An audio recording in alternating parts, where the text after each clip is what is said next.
you can't take a product the way it's designed in China and then just make it that way here and expect to be competitive on price.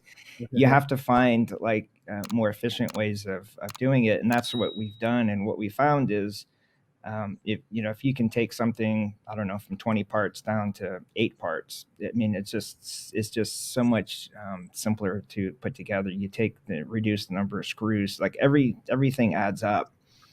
Yeah. And what we've had to do, or what we've noticed, is when the Chinese within our category make products, they really minimize their upfront tooling costs, and so they do it as inexpensively as possible, which kind of leads you to create a lot of very simple parts.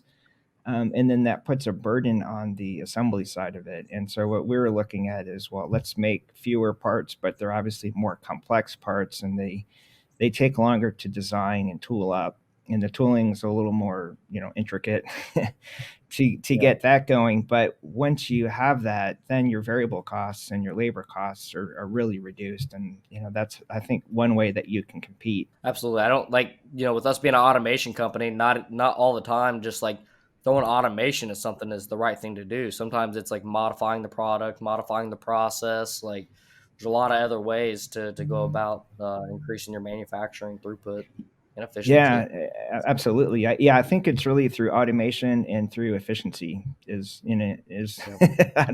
I don't know how else to do it, because Yeah. component costs are really not that much different if you buy something here or source it in China. It's just the putting it together. It's Parts really where expensive. Yeah. it's really where the cost comes in.